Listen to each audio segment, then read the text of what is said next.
Welcome to Inspire Physics Classes friends. आज हम आपके लेकर के आ गए हैं फिर से फिजिक्स के कुछ इंपॉर्टेंट क्वेश्चन। तो दोस्तों, यदि आप फिजिक्स की तैयारी बहुत अच्छी यानी अच्छी तरह से प्रिपरेशन करना चाहते हैं तो आप हमारे साथ रेगुलर बने रहिए, क्योंकि हम यहाँ पर आपको फिजिक्स के जो प्रीवियस ईयर के क्वेश्चन हैं वो आपके लिए अवेलेबल कराते हैं। तो आप हमारे साथ रेगुलर बने रहिए। यदि आप हमारे चैनल पर नए हैं तो चैनल को भी सब्सक्राइब कर लें और बेल आइकन को भी दबा लें, जिससे कि नए वीडियो की नोटिफिकेशन आपको तुरंत मिल जाए। दोस्तों, शुरुआत करते हैं आज के इस वीडियो की। देखते हैं आज का पहला क्वेश्चन। देखते हैं आज का पहला क्वेश्चन है, किसी कण का त्वरण प्रवर्तित होता है यदि, यानी दोस्तों कोई एक्सीलरेशन है पार्टिकल का, वह चेंज हो रहा है जब उसकी वेग की दिशा बदलती है, या वेग का परिमाण बदलता है, या दोनों बदलते हैं, या चाल बदलती है। देखिए दोस्तों, हम जानते हैं जो त्वरण का फॉर्मूला होता है वो इज इक्वल टू होता है रेट ऑफ चेंज वेलोसिटी, यानी वेग में परिवर्तन की दर के बराबर होता है। दोस्तों, हम जानते हैं जो वेलोसिटी होती है वो एक वेक्टर राशि होती है, तो इसके कारण वेग की दिशा बदलने पर भी हमारा वेग का मान बदलेगा, और वेग का परिमाण बदलने पर भी वेलोसिटी का मान चेंज होता है।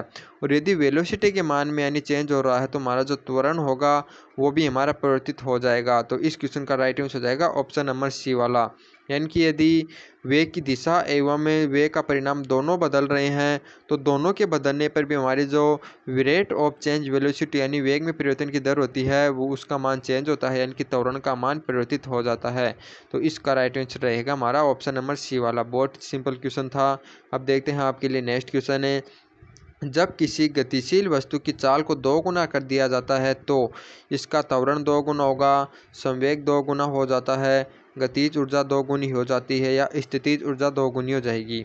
देखिए दोस्तों, यदि कोई गतिशील वस्तु है, नहीं मूविंग बॉडी है, उसकी स्पीड को 2 गुना कर दिया गया है, तो दोस्तों हम जानते हैं जो त्वरण का फॉर्मूला होता है वो हमारा होता है चेंज यानी वेलोसिटी की यानी कि है जो परिवर्तन होती है उसकी दर के, यानी दोस्तों यह जो एक्सीलरेशन होता है ये v के समानुपाती न होकर के डेल्टा v के समानुपाती होता है।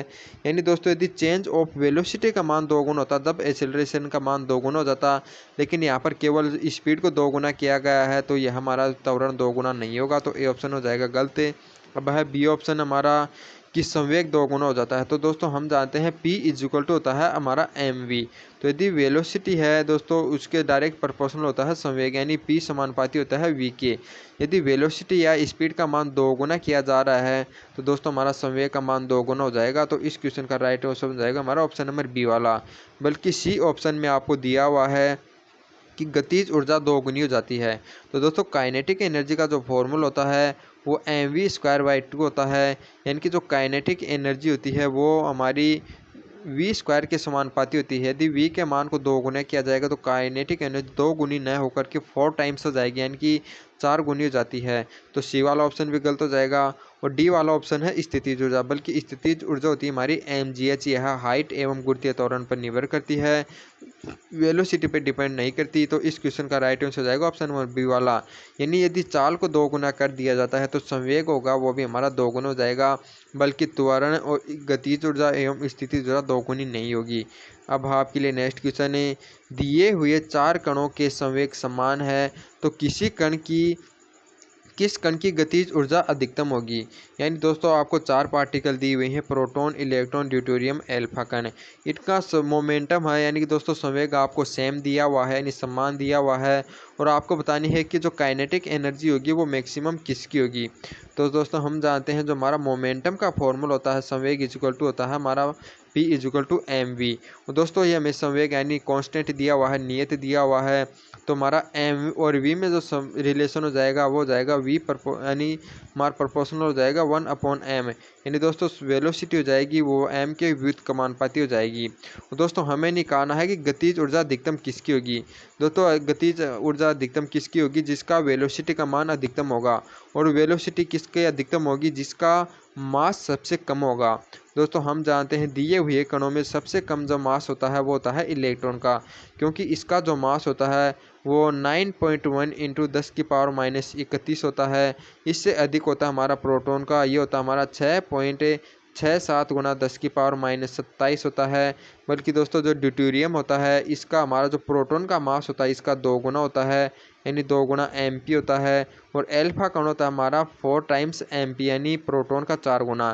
दोस्तों हम देखते हैं सबसे हल्का पार्टिकल होता है इलेक्ट्रॉन। यदि सबसे हल्का पार्टिकल इलेक्ट्रॉन है तो इसकी वेलोसिटी सर्वाधिक हो जाएगी, और यदि वेलोसिटी सर्वाधिक है तो इसकी जो काइनेटिक एनर्जी हो जाएगी वो भी हमारी अधिकतम हो जाएगी। तो इस क्वेश्चन का राइट आंसर हो जाएगा ऑप्शन नंबर बी वाला। अब आपके लिए नेक्स्ट क्वेश्चन है, अंतरिक्ष यान में बैठे व्यक्ति को आकाश का रंग दिखाई देता है। यानी दोस्तों कोई व्यक्ति है और वह पृथ्वी के चारों ओर यदि कोई अंतरिक्ष यान चक्कर लगा रहा है तो उसके अंदर उसको जो आकाश दिखाई देता है दोस्तों वह काले रंग का दिखाई देता है। तो वो क्यों दिखाई देता है वो मैं आपको बताता हूँ। देखिए दोस्तों जो हमारा पृथ्वी होती है इसके चारों ओर एटमॉस्फेयर होता है, तो हमें इसका यानी कि रंग नीला क्यों दिखाई देता है, क्योंकि जब प्रकाश की किरण आती है तो हमारे जो वायुमंडल होते हैं इसके जो कण होते हैं इसके कणों द्वारा इसका विक्षेपण हो जाता है, और जो नीला रंग होता है दोस्तों इसकी तरंग दैर्ध्य सबसे कम होती है, इसके कारण हमें आकाश का रंग नीला दिखाई देता है। बल्कि जब यानी कि जो वायुयान होता है दोस्तों वह हमारा जो एटमॉस्फेयर होता है इससे बाहर चक्कर लगाता है, यानी वहाँ पर वातावरण नहीं होता है, वो वातावरण नहीं होने के कारण जो प्रकाश की किरण होगी उसका विक्षेपण नहीं होगा और हमें कोई भी रंग दिखाई नहीं देगा। और जो हमारा जो वायुमंडल का यानी ब्रह्मांड होता है दोस्तों उसका जो वास्तविक कलर होता है वो होता है ब्लैक। तो इसके राइट आंसर हो जाएगा ऑप्शन नंबर बी वाला, यानी जो ब्रह्मांड हमें दिखाई देगा वो दिखाई देगा ब्लैक। अब है नेक्स्ट क्वेश्चन है, जब किसी गीला न करने वाले द्रव को केस नली में रखा जाता है तब द्रव की आकृति होगी। यानी दोस्तों कोई ऐसा द्रव है जो केस नली को गीला नहीं करता है और उसको उसके अंदर यदि केस नली को रखा जाता है तो द्रव की आकृति कैसी होगी। तो दोस्तों याद रखना जो उसकी जो आकृति होती है वो इस प्रकार से होती है, यानी जो द्रव होता है दोस्तों वह द्रव की सतह से ही नीचे रह जाता है केस नली के अंदर, और उसकी जो आकृति होती है वो उत्तल के आकार की होती है। यदि यह द्रव इसको गीला करता है तो केश नली के अंदर जो द्रव की आकृति होती है वो ऊपर द्रव की सतह से ऊपर की ओर और हमारी अवतल के आकार की हो जाती है। तो इस क्वेश्चन का जो राइट आंसर हो जाएगा वो जाएगा डी वाला। यदि उसको गीला यानी द्रव है वो केश नली को गीला न करने वाला है तो जो द्रव की सतह से नीचे ही रह जाता है उसकी जो आकृति होती है वो उत्तल के आकार की होती है। तो इस क्वेश्चन का राइट आंसर हो जाएगा ऑप्शन नंबर डी वाला। अब नेक्स्ट क्वेश्चन है, प्रयोगशाला में ताप की परम स्केल को किसके उपयोग द्वारा निर्मित किया जाता है। यानी दोस्तों हमारी जो प्रयोगशाला होती है उसके अंदर परम स्केल या 0 केल्विन या -273 डिग्री सेल्सियस जो टेम्परेचर होता है उसको नोट करने के लिए जो जिस तापमापी का उपयोग किया जाता है वो किसके आधार पर निर्मित की जाती है, किसके उपयोग पर निर्मित की जाती है। तो दोस्तों वो होती है स्थिर आयतन की हीलियम गैस तापमापी। दोस्तों हीलियम गैस तापमापी क्यों होती है दोस्तों, क्योंकि हम जानते हैं जो हीलियम गैस होती है उसके द्वारा जो तापमापी बनाई जाती है वो सबसे अधिक नेगेटिव मान को नोट कर सकती है। यानी दोस्तों यदि -273 डिग्री सेल्सियस तक का या 0 डिग्री केल्विन तक का यदि टेम्परेचर आपको नोट करना है तो उसके लिए केवल हीलियम गैस तापमापी ही काम में ली जाती है। बल्कि दोस्तों हमारी जो हाइड्रोजन और जो नाइट्रोजन गैस तापमापी होती है वो 200 डिग्री सेल्सियस तक के ही आप यानी नोट कर सकती हैं, लेकिन -273 डिग्री सेल्सियस तक आपको नोट करना है तो उसके लिए जो हीलियम गैस तापमापी होती है उसका उपयोग किया जाता है। तो इस क्वेश्चन का राइट आंसर हो जाएगा ऑप्शन नंबर डी वाला, यानी स्थिर आयतन हीलियम गैस तापमापी।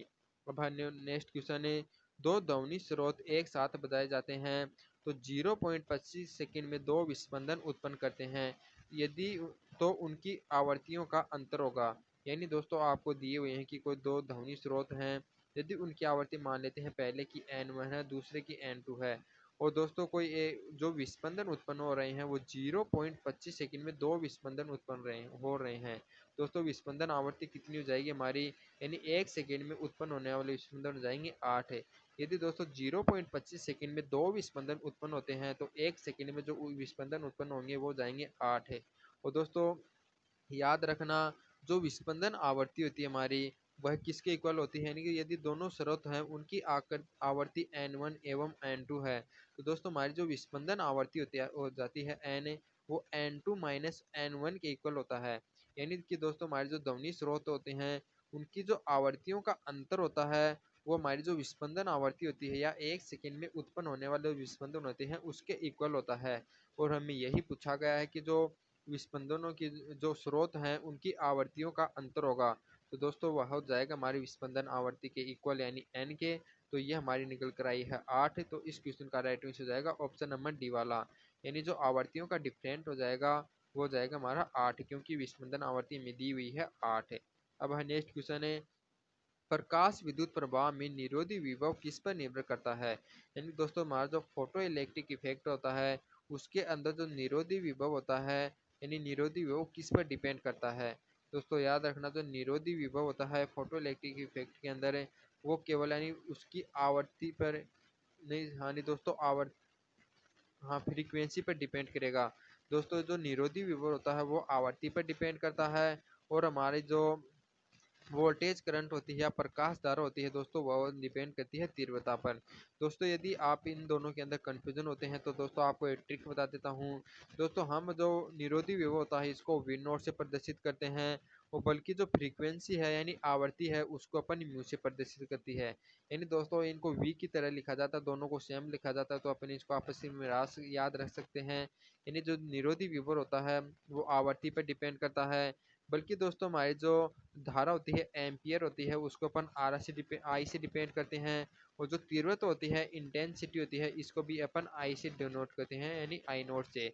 तो याद रख सकते हैं जो प्रकाश धारा होती है वो प्रकाश की जो तीव्रता होगी यानी इंटेंसिटी होगी उस पर डिपेंड करेगी, बल्कि जो निरोधी विभव होता है फोटो इलेक्ट्रिक इफेक्ट के अंदर है वो हमारी जो आवृत्ति यानी फ्रीक्वेंसी होती है उस पर डिपेंड करता है, क्योंकि वी नोट और जो म्यू होती है उनको एक से जैसे लिखा जाता है। तो इस क्वेश्चन का जो राइट आंसर जाएगा वो जाएगा हमारा ऑप्शन नंबर ए वाला, यानी निरोधी विभव किसी पे डिपेंड करेगा आवृत्ति पर। अब है नेक्स्ट क्वेश्चन है, ध्वनि की तीव्रता यानी इंटेंसिटी, यानी दोस्तों आपको बतानी कि जो साउंड इंटेंसिटी होती है वो किस आयाम की समानुपाती होती है, या व्युत्क्रमानुपाती होती है, यानी आवृत्ति के समानुपाती होती है, आयाम के वर्ग के समानुपाती होती है। तो दोस्तों इस क्वेश्चन का जो राइट आंसर जाएगा वो जाएगा ऑप्शन नंबर सी वाला। याद रखना जो साउंड की जो इंटेंसिटी होती है आई होती है वो प्रोपोर्शनल होती है स्क्वायर ऑफ द डायमेंशन, यानी दोस्तों हमारा जो आयाम होता है उसके स्क्वायर के समानुपाती होता है। तो इस क्वेश्चन का राइट आंसर जाएगा ऑप्शन नंबर सी वाला। अब है नेक्स्ट क्वेश्चन है, नाभिकीय बल प्रभावी होने के लिए दूरी की कोटि होगी। यानी दोस्तों आपको बताना जो नाभिकीय बल होता है वो किस दूरी तक यानी प्रभावी होता है उस दूरी की आपको कोटि बतानी है। दोस्तों हम जानते हैं जो नाभिक होता है हमारा उसकी जो रेडियस होती है यानी त्रिज्या होती है वो हमारी 10 की पावर यानी -15 मीटर की कोटि की होती है, और बल्कि जो हमारे पूरा जो एटम होता है यानी परमाणु होता है इसकी जो रेडियस होती है वो होती है -10⁻⁻⁻मीटर। तो जो हम जानते हैं जो नाभिकीय बल होता है वो केवल नाभिक के अंदर ही कार्य करता है, यानी कि यह जो कार्य करेगा वो 10⁻⁻15 मीटर की जो दूरी की कोटि होगी उसके अंदर कार्य करेगा। तो इस क्वेश्चन का राइट आंसर हो जाएगा ऑप्शन नंबर डी वाला, क्योंकि हम जानते हैं जो नाभिक की जो रेडियस होती है वो 10⁻⁻15 मीटर कोटि की होती है, और जो नाभिक के बल होता है दोस्तों केवल नाभिक के अंदर ही कार्य करता है। नाभिक के बाहर तो क्या होता है कि जो हमारा स्थिर विद्युत आकर्षण बल होता है वो कार्य करने लग जाता है, क्योंकि जो इलेक्ट्रॉन और प्रोटॉन होते हैं वो विपरीत प्रकृति के होते हैं, तो उनके कारण जो आकर्षण बल होता है वो स्थिर विद्युत के कारण होता है, बल्कि अंदर जो समान आवेश प्रोटॉन प्रोटॉन के मध्य जो आकर्षण होता है वो नाभिक के बल के कारण होता है, और वो किस दूरी की कोटि के अंदर होता है 10⁻⁻15 दूरी कोटि के। अब है नेक्स्ट क्वेश्चन है, एक वर्ण तरंग का अर्थ होता है, नहीं दोस्तों हमारा कोई ऐसा प्रकाश है जिसको अपन बोलते हैं एक वर्ण तरंग, तो दोस्तों उसका अर्थ क्या होता है, एक किरण या एक वर्ण की एक किरण या एक ही तरंग दैर्ध्य की तरंग या एक ही वर्ण की कई किरणें। तो दोस्तों याद रखना जो एक वर्ण की तरंग का यानी कि आपको बोला जाए तो उसका मतलब क्या होता है कि जितनी भी तरंगे होती हैं उनकी जो वेवलेंथ होती है वो तरंगे होती हैं वो समान होती हैं। तो इस क्वेश्चन का राइट आंसर हो जाएगा ऑप्शन नंबर सी वाला। दोस्तों एक वर्ण तरंग का मतलब होता है कि जो जितनी भी तरंगे होती हैं उनकी जो वेवलेंथ होती है यदि सभी की वेवलेंथ समान होती है तो उसको एक वर्ण तरंग बोला जाएगा। तो इस क्वेश्चन का राइट आंसर हो जाएगा ऑप्शन नंबर सी वाला। अब है नेक्स्ट क्वेश्चन है, 30 सेंटीमीटर फोकस दूरी वाले उत्तल दर्पण से बनने वाले प्रतिबिंब का आकार वस्तु से एक चौथाई है तो दर्पण से वस्तु की दूरी होगी। यानी दोस्तों आपको कोई कॉनकेव मिरर दिया हुआ है, दर्पण दिया हुआ है, और उसकी फोकस दूरी हमें दी हुई है 30 सेंटीमीटर, और हमें दिया हुआ है जो वस्तु का जो आकार है दोस्तों वह यानी प्रतिबिंब का आकार वह वस्तु का एक चौथाई है, यानी दोस्तों इसका जो आवर्धन है वो 1/4 है, और हमें बताना है कि जो वस्तु है उसको प्रतिबिंब से कितनी दूरी पर रखेंगे, यानी कि आवर्धन यदि 1/4 हो तो हमें जो वस्तु की प्रतिबिंब से दूरी है वो निकालनी है। दोस्तों हम जानते हैं जो आवर्धन का फॉर्मूला होता है वो एफ अपॉन में एफ माइनस यू होता है। तो हमें आवर्धन का मान दिया हुआ है, एफ का मान दिया हुआ है, यू का मान अपन निकाल लेंगे। दोस्तों आवर्धन का मान एम का मान रखेंगे 1/4 इज इक्वल टू में हो जाएगा, ऐप का मान रखेंगे अपन 30 और ऐप का मान नीचे भी 30 और माइनस के यू। दोस्तों इसको यदि अपन सोल्व करते हैं तो 30 माइनस के यू इज इक्वल टू 120 प्राप्त होता है, यानी यू का मान हमें प्राप्त हो जाएगा माइनस के 90। यानी दोस्तों नेगेटिव चिन्ह हमें इसका डायरेक्शन का बताता है कि यह डिस्टेंस आई है मिरर से किस दूरी में, किस डायरेक्शन में है, और इसका जो मान आया है वो आया है 90 सेंटीमीटर। तो इस क्वेश्चन का राइट आंसर हो जाएगा ऑप्शन नंबर बी वाला, यानी दर्पण से जो वस्तु की डिस्टेंस हो जाएगी वो कितनी हो जाएगी 90 सेंटीमीटर। अब नेक्स्ट क्वेश्चन है, एक कण 10 मीटर त्रिज्या के अर्धवर्त में 5 सेकंड में घूमता है तो कण का औसत वेग होगा। यानी दोस्तों आपको दिया हुआ है कि कोई एक पार्टिकल है वह मूविंग कर रहा है अर्धवर्त के अलोंग। तो दोस्तों इसकी जो हमें रेडियस दी हुई है वो दी हुई है 10 मीटर। तो दोस्तों यह अर्धवर्त पर जो चक्कर लगा रहा है वो लगा रहा है 5 सेकंड में। तो हम कह सकते हैं कि 5 सेकंड में जो कण के द्वारा जो विस्थापन हो जाएगा वो कितना हो जाएगा 2r के इक्वल है, यानी r और r 2r के इक्वल। दोस्तों विस्थापन हुआ 2r कितने समय में 5 सेकंड में। तो यानी कि जो वेलोसिटी हो जाएगी वो विस्थापन बटे समय के इक्वल हो जाएगी, यानी 2r/5। r का मान यदि अपन 10 मीटर रखेंगे तो जो वेलोसिटी का मान हो जाएगा 20/5 यानी कि 4 मीटर पर सेकेंड हो जाएगा। तो इस क्वेश्चन का राइट आंसर हो जाएगा ऑप्शन नंबर डी वाला, यानी कि वेलोसिटी होती है हमारी विस्थापन बटे समय, यानी कि जो विस्थापन हो रहा है 5 सेकेंड के अंदर वो हमारे 2r के इक्वल हो रहा है। तो इसका राइट आंसर हो जाएगा ऑप्शन नंबर डी वाला। अब नेक्स्ट क्वेश्चन है, एक इलेक्ट्रॉन का द्रव्यमान m और उसकी गतिज ऊर्जा E एक समान चुंबकीय क्षेत्र B में लंबवत रूप से प्रविष्ट होता है तो फिर उसकी आवर्ती होगी। यानी दोस्तों आपको दिया हुआ है कोई एक समान चुंबकीय क्षेत्र है, उसका मान दिया हुआ है B, उसके अंदर कोई इलेक्ट्रॉन जिसका द्रव्यमान हमें m दिया हुआ है वो प्रवेश करता है, तो उसकी फ्रीक्वेंसी का मान आपको बताना है। दोस्तों याद रखना, जब कोई चार्ज पार्टिकल यानी आवेशित कण किसी एक समान चुंबकीय क्षेत्र में लंबवत रूप से प्रवेश करता है तो वह वर्तीय पथ पर गति करने लग जाता है, और एक चक्कर यानी लगाने में लिया गया समय होता है, या अपन उसको बता सकते हैं आवर्तकाल। एक चक्कर में लिया गया समय या उसका आवर्तकाल होता है, उसका फॉर्मूला होता है, या नोट कर लें 2π में क्यूबी होता है। यहाँ पर हमें इलेक्ट्रॉन दिया हुआ तो आवेश का मान अपन ए रख सकते हैं, ये तो हमारा हो जाएगा ई बी। और दोस्तों हम जानते हैं जो हमारी फ्रीक्वेंसी होती है, आवर्ती होती है, वो 1/t होती है, यानी 1 आवर्तकाल के बराबर होती है, यानी 1/t की होती है। तो यदि फ्रीक्वेंसी का मान हो जाएगा आवर्तकाल का व्युत्क्रम करेंगे तो ये जाएगा EB/2πm हो जाएगा। तो इस क्वेश्चन का राइट आंसर हो जाएगा ऑप्शन नंबर बी वाला। दोस्तों याद कर लें, यदि कोई क्यू आवेश का चार्ज पार्टिकल जिसका द्रव्यमान m हो वो एक समान चुंबकीय क्षेत्र B में गति कर रहा है, यानी लंबवत इसको प्रविष्ट कराते हैं, तो इसका जो आवर्तकाल होता है वो 2πm/क्यूबी होता है, और इसकी जो फ्रीक्वेंसी हो जाएगी वो क्यूबी/2πm हो जाएगी। अब आज के लिए लास्ट क्वेश्चन है, निम्न संबंधों से कौन सा प्रतिरोधकों के समांतर संयोजन के लिए प्रयुक्त होता है। दोस्तों हम जानते हैं यदि प्रतिरोधों का हमें समांतर क्रम संयोजन दिया हुआ है, यदि उन पहले यानी कि उसका प्रतिरोध जो तुल्य प्रतिरोध R होता है वो ज़्यादातर हमारा 1/r इज इक्वल टू होता है 1/r1 plus 1/r2 plus 1/r3 dash dash dash. तो इस क्वेश्चन का जो राइट आंसर हो जाएगा वो हमारा हो जाएगा ऑप्शन नंबर ए वाला। दोस्तों जो प्रतिरोधों का समांतर संयोजन होता है उसके लिए जो उपयुक्त लिया जाता है तुल्य प्रतिरोध ज्ञात करने के लिए, वो फॉर्मूला होता है हमारा ऑप्शन नंबर ए वाला। दोस्तों इसी क्वेश्चन के साथ हमारा आज का वीडियो समाप्त होता है। आज के ये क्वेश्चन आपको कैसे लगे आप कमेंट करके ज़रूर बताइएगा, और दोस्तों आज से आपको रेगुलर वीडियो मिलेंगी, और आप हमारे चैनल को सब्सक्राइब कर लें और इसको ज़्यादा से ज़्यादा शेयर करें। जय हिंद दोस्तों।